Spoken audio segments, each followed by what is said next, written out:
ओम नमः शिवाय। हर हर महादेव। प्रिय भक्तों, आप सभी भक्तों का आपके अपने YouTube चैनल अंश भक्ति पर हार्दिक स्वागत है, जिसमें हम आज जीवंतिका माता की व्रत कथा तथा श्रावण मास महात्म्य के 8वें अध्याय का श्रवण करेंगे। भक्तों, आज सावन मास का 8वां दिन है और दिन शुक्रवार है। श्रावण मास के शुक्रवार के दिन जीवंतिका माता का व्रत किया जाता है। यह व्रत महिलाएं अपनी संतान की रक्षा और मंगल कामना के लिए करती है। इसमें जीवंतिका माता के नाम से व्रत रखा जाता है और उनकी पूजा करने के बाद व्रत कथा का पाठ या फिर श्रवण किया जाता है। इस दिन महिलाएं लाल वस्त्र धारण करती है और लाल पुष्प के द्वारा ही माता की पूजा करती है। यदि आप आज इस व्रत को नहीं भी कर पा रहे हैं तो उनकी व्रत कथा का श्रवण करने से आपको उसी के बराबर पुण्य फल की प्राप्ति होगी। बोलिए ओम श्री जीवंतिकाए नमः। पांड्य देश में उत्पन्न एक सुशील नामक राजा था। अत्यधिक प्रयत्न करने पर भी उसे पुत्र प्राप्ति नहीं हो सकी। उसकी सर्वगुण संपन्न सुकेसी नामक भार्या थी। तब उसे संतान न हुई। तब वह बड़ी चिंता में पड़ गई।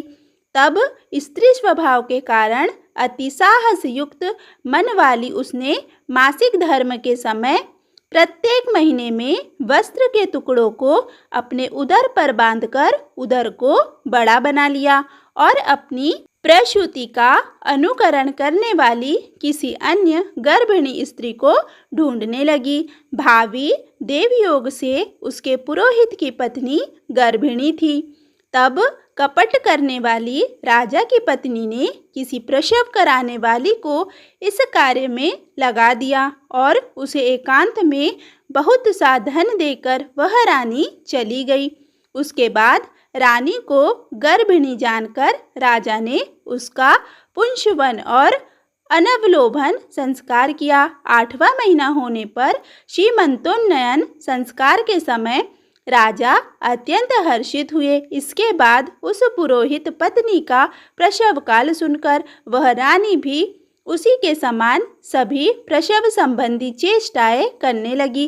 पुरोहित की पत्नी चूंकि पहली बार गर्भवती थी, अतः प्रसूति कार्य के प्रति वह अनभिज्ञ थी और केवल प्रसव कराने वाली दाई के ही कहने में स्थित थी।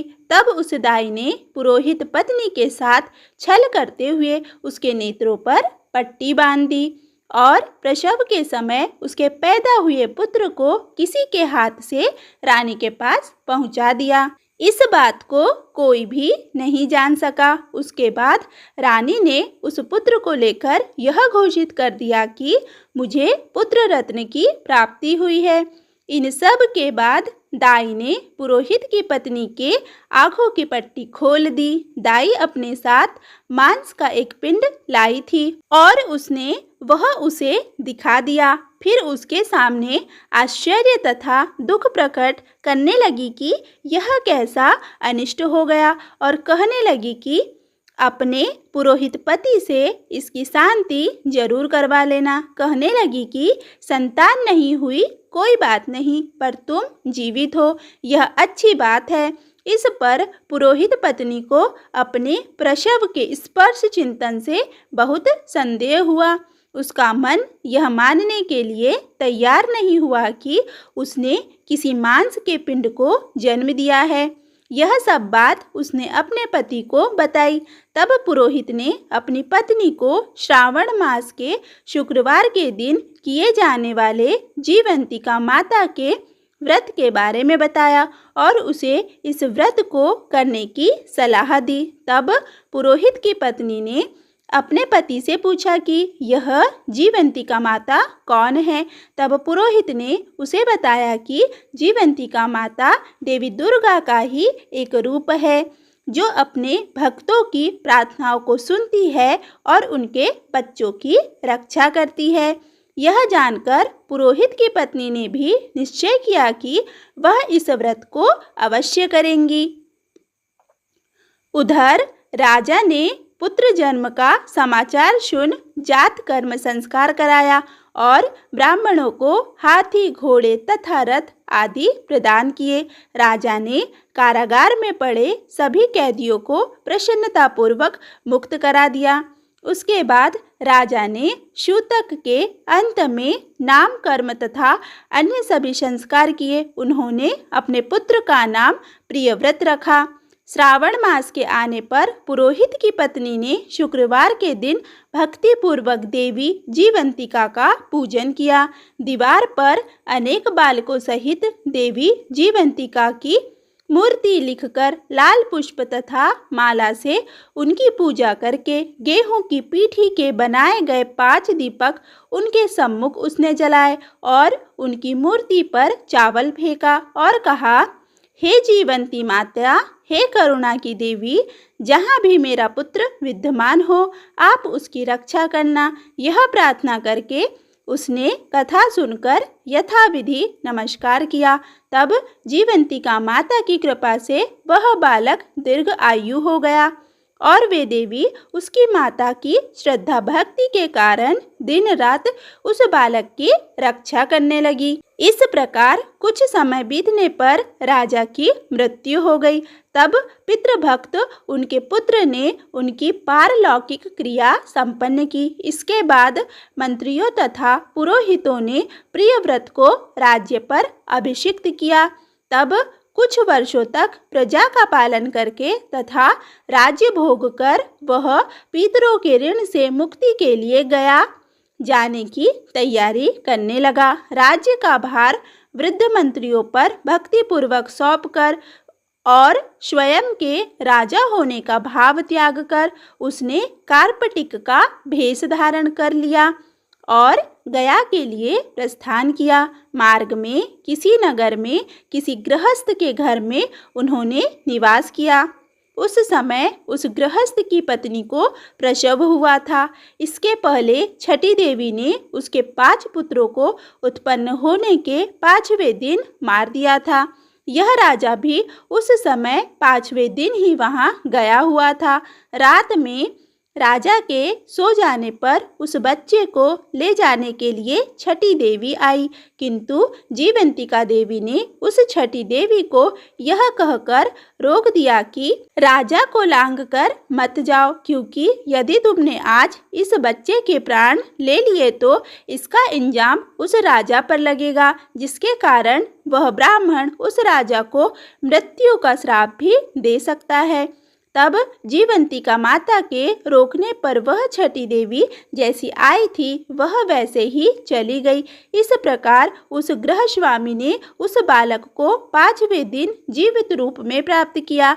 ये लोग इतने प्रभाव वाले हैं। यह देखकर उस गृहस्थ ने राजा से प्रार्थना की, हे राजन, आपका निवास आज के दिन मेरे ही घर में हो। हे प्रभु, आपकी कृपा से मेरा यह छठा पुत्र जीवित रह गया है।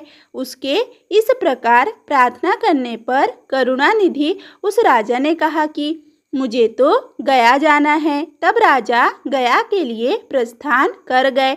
वहां पिंडदान करते समय विष्णुपद वेदी पर कुछ अद्भुत घटना हुई। उस पिंड को ग्रहण करने के लिए 2 हाथ निकल कर आए। तब महान विस्मय युक्त राजा संशय में पड़ गए और पुनः पिंडदान कराने वाले ब्राह्मण के कहने पर उन्होंने विष्णुपद पर पिंड रख दिया। इसके बाद उन्होंने किसी ज्ञानी तथा सत्यवादी ब्राह्मण से इस विषय में पूछा। तब उस ब्राह्मण ने उनसे कहा कि यह दोनों हाथ आपके पीतर के थे। इसमें संदेह हो तो घर जाकर अपनी माता से पूछ लेना, वह बता देगी। तब राजा चिंतित तथा दुखी हुए और मन में अनेक बात सोचते विचारने लगे। वे यात्रा करके पुनः वहां गए जहां वह बालक जीवित हुआ था। उस समय भी उस स्त्री को पुत्र उत्पन्न हुआ था और वह उसका 5वां दिन था। वह जो दूसरा पुत्र हुआ था उसे लेने रात में फिर वही छठी देवी आई। तब जीवंतिका के दोबारा रोके जाने पर उस छठी देवी ने उनसे कहा, इसका ऐसा क्या कृत्य है अथवा क्या इसकी माता तुम्हारा व्रत करती है जो तुम रात दिन इसकी रक्षा करती हो। तब छठी का यह वचन सुनकर जीवंती ने धीरे से मुस्कुराकर इसका सारा कारण बताया। उस समय राजा शयन का बहाना बनाकर वास्तविकता जानने के लिए जाग रहा था। अतः उन्होंने जीवंती और षष्ठी दोनों की बातचीत सुन ली। जीवंती ने कहा, हे सृष्टि, श्रावण मास में शुक्रवार को इसकी माता मेरे पूजन में रत रहती है और व्रत के संपूर्ण नियम का पालन करती है। वह सब मैं आपको बताती हूँ। वह हरे रंग का वस्त्र तथा कंचुकी नहीं पहनती और हाथ में उस रंग की चूड़ी भी नहीं धारण करती। वह चावल के धोने के जल को कभी नहीं लांघती, हरे पत्ते के मंडप के नीचे नहीं जाती और हरे वर्ण का होने के कारण करेले का शाक भी वह नहीं खाती। यह सब वह मेरी प्रसन्नता के लिए करती है, अतः मैं उसके पुत्र को किसी को मारने नहीं दूंगी। यह सब सुनकर राजा प्रियव्रत अपने नगर को चले गए। उनके देश के सभी नागरिक स्वागत के लिए आए। तब राजा ने अपनी माता से पूछा, हे माता, क्या तुम जीवंतिका देवी का व्रत करती हो? इस पर उसने कहा कि मैं तो इस व्रत को जानती भी नहीं। उसके बाद राजा ने गया यात्रा का समुचित फल प्राप्त करने के लिए ब्राह्मणों तथा सुवासिनी स्त्रियों को भोजन कराने की इच्छा से उन्हें आमंत्रित किया और व्रत की परीक्षा लेने के लिए सुवासिनियों को वस्त्र, कंचुकी तथा कंकण भेजकर कहलाया कि आप सभी को भोजन के लिए राजभवन में आना है। तब पुरोहित की पत्नी ने दूत से कहा कि मैं हरे रंग की कोई भी वस्तु ग्रहण नहीं करती हूँ। राजा के पास आकर दूत ने उसके द्वारा कही गई बात राजा को बता दी। तब राजा ने उसके लिए सभी रक्त वर्ण के शुभ परिधान भेजे। वह सब धारण करके वह पुरोहित की पत्नी भी राजभवन में आई। राजभवन के पूर्वी द्वार पर चावलों के धोने का जल पड़ा देखकर और वहां हरे रंग का मंडप देखकर वह दूसरे द्वार से गई। तब राजा ने पुरोहित की पत्नी को प्रणाम करके इस नियम का संपूर्ण कारण पूछा। इस पर उसने इसका कारण शुक्रवार का व्रत बताया। उस प्रिय व्रत को देखकर उसके दोनों स्तनों में से दूध निकलने लगा। दोनों वक्ष स्थलों ने उस राजा को दुग्ध की धाराओं में पूर्ण रूप से सिंचित कर दिया। तब गया में विष्णुपदी पर निकले दोनों हाथों जीवंतिका तथा षष्ठी दोनों देवियों के वार्तालाप तथा पुरोहित पत्नी के स्तनों से दूध निकलने के द्वारा राजा को विश्वास हो गया कि मैं इसी का पुत्र हूँ। उसके बाद पालन पोषण करने वाली माता के पास जाकर विनम्रता पूर्वक उन्होंने कहा, हे माता, डरो मत, मेरे जन्म का वृत्तांत सत्य सत्य बता दो। यह सुनकर सुंदर केशों वाली रानी ने सब कुछ सच सच बता दिया। तब प्रसन्न होकर उन्होंने जन्म देने वाले अपने माता पिता को नमस्कार किया और संपत्ति से वृद्धि को प्राप्त कराया। वे दोनों भी परम आनंदित हुए। एक दिन राजा प्रियव्रत ने रात में देवी जीवंती से प्रार्थना की, हे जीवंती माता, मेरे पिता तो ये है, तो फिर गया में वे दोनों हाथ कैसे निकल आए थे? तब देवी ने स्वप्न में आकर संशय का नाश करने वाला वाक्य कहा, हे प्रियव्रत, मैंने तुम्हें सत्य का पता लगवाने तथा विश्वास दिलाने के लिए ही यह माया की थी, इसमें संदेह नहीं है। इस प्रकार माता जीवंतिका की व्रत कथा समाप्त हुई। भक्तों, यदि आप भी इस व्रत को करना चाहते हैं तो इसकी पूजा विधि बहुत ही आसान है। सर्वप्रथम आप सावन मास के किसी भी शुक्रवार के दिन स्नान आदि से निवृत्त होकर लाल वस्त्र धारण करें। फिर अपने मन में जीवंतिका माता के व्रत का संकल्प करें कि हे माता, आज मैं आपका यह व्रत निर्जल रखकर या फिर निराहार रहकर करूँगी। उसके बाद अपने पूजा गृह में एक चौकी पर लाल वस्त्र बिछाकर उस पर जीवंतिका माता की प्रतिमा स्थापित करें। यदि आपके पास जीवंतिका माता की प्रतिमा नहीं है तो आप दुर्गा माता की प्रतिमा रखकर भी पूजन कर सकती है। पूजन करने के बाद माता की व्रत कथा का श्रवण करें। फिर माता से मनोकामना जो भी आपने मांगी हो वह कहे। फिर प्रसाद वितरण करें। बोलिए जीवंतिका माता की जय। भक्तों, अब हम श्रवण करते हैं श्री स्कंद पुराण के अंतर्गत ईश्वर सनत कुमार संवाद में श्रावण मास महात्म कथा अध्याय 8 का। बोलिए उमापति महादेव की जय। ईश्वर बोले, हे सनत कुमार, अब मैं समस्त पापों का नाश करने वाले बुध गुरु व्रत का वर्णन करूंगा, जिसे श्रद्धा पूर्वक करके मनुष्य परम सिद्धि प्राप्त करता है।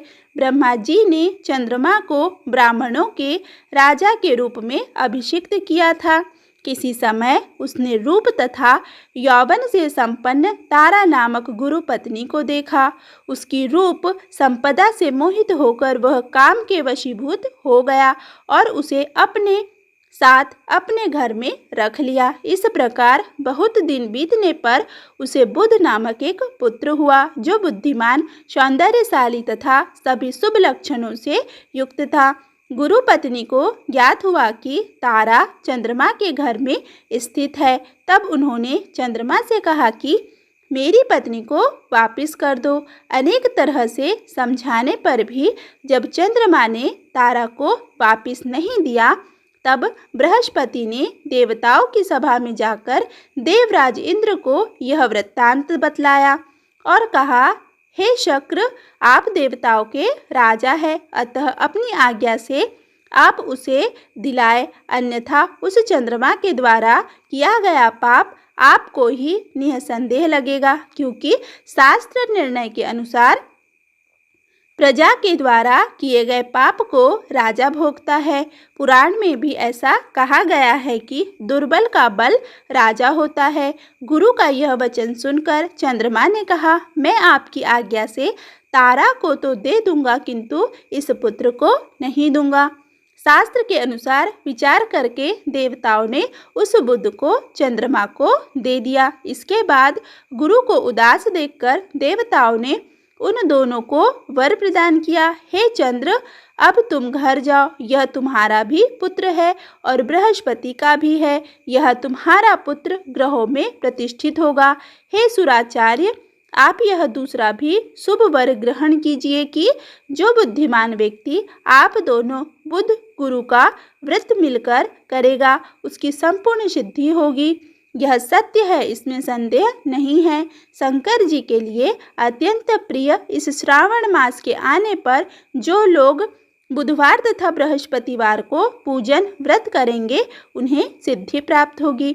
इस व्रत में दही तथा भात का नैवेद्य वृद्ध सिद्धि में मूल हेतु है। स्थान भेद से आप दोनों की मूर्ति लिखकर पूजन करने से भिन्न भिन्न फल प्राप्त होता है। यदि कोई हिंडोले के ऊपरी स्थान पर आप दोनों की मूर्ति लिखकर पूजन करे तो वह सर्वगुण संपन्न तथा दीर्घायु पुत्र प्राप्त करेगा। यदि मनुष्य कोषागार में मूर्ति को लिखकर पूजन करता है तो उसके कोष बढ़ते हैं और वे कभी क्षय को प्राप्त नहीं होते। इस प्रकार पाकालय में पूजन करने से पाक वृद्धि और देवालय में पूजन करने से उनकी कृपा प्राप्त होती है। संज्ञागार में लिखकर पूजन करने से स्त्री का वियोग कभी नहीं होता। धान्यागार में लिखकर पूजन करने से धान्य की वृद्धि होती है। इस प्रकार मनुष्य उन फलों को प्राप्त करता है। इस प्रकार 7 वर्ष तक करने के बाद उद्यापन करना चाहिए। उद्यापन से पहले दिन अधिवासन करके रात्रि में जागरण करना चाहिए। सुवर्ण की प्रतिमा बनाकर विधि पूर्वक 16 उपचारों से पूजन करने के पश्चात तिल, घृत, चारु और अपामार्ग तथा अश्वत्थ से युक्त समिधाओं से होम करना चाहिए। अंत में पूर्णाहुति देनी चाहिए। उसके बाद मामा व भांजे को प्रयत्नपूर्वक भोजन कराना चाहिए। इसके बाद ब्राह्मणों को तथा अन्य लोगों को भी भोजन कराना चाहिए। स्वयं भी भोजन करना चाहिए। इस विधि से 7 वर्ष तक करने पर मनुष्य सभी मनोरथों को प्राप्त कर लेता है। जो इसे विद्या की कामना से करता है वह वेद व शास्त्र के अर्थों को जानने वाला हो जाता है। बुध बुद्धि प्रदान करते हैं और गुरु बृहस्पति गुरुता प्रदान करते हैं। सनत कुमार बोले, हे भगवान, आपने जो यह कहा है कि इस अवसर पर मामा तथा भांजा को भोजन कराना चाहिए, यदि बताने योग्य हो तो इसका कारण बताइए। ईश्वर बोले, हे सनत कुमार, पूर्व काल में अत्यंत दीन तथा दरिद्र कोई 2 ब्राह्मण थे। वे दोनों मामा भांजे थे। उदार पूर्ति हेतु परिश्रम पूर्वक भ्रमण करते हुए वे दोनों किसी नगर में अन्न मांगने के लिए गए थे। उन्होंने घर घर में श्रावण मास में प्रत्येक वार को उस वार का व्रत होते हुए देखा, किंतु कहीं भी बुध गुरु का व्रत नहीं देखा। तब उन्होंने बहुत देर तक परस्पर विचार किया कि सभी वारों का व्रत तो सर्वत्र दिखाई पड़ रहा है, किंतु बुध गुरु का कहीं नहीं। अतः चूंकि यह व्रत अनुष्ठित है, इसीलिए हम दोनों को चाहिए कि इस शुभ व्रत का अनुष्ठान आदर पूर्वक करें। किंतु सनत कुमार इसकी विधि न जानने के कारण वे दोनों संशय में पड़ गए। तब रात्रि में उन्हें स्वप्न में इस व्रत की विधि दृष्टिगोचर हो गई। इसके बाद उन्होंने उसकी विधि के अनुसार व्रत को किया, जिससे उन्होंने अपार संपदा प्राप्त की। प्रतिदिन उनकी संपत्ति बढ़ने लगी और सभी लोगों को ज्ञात हो गई।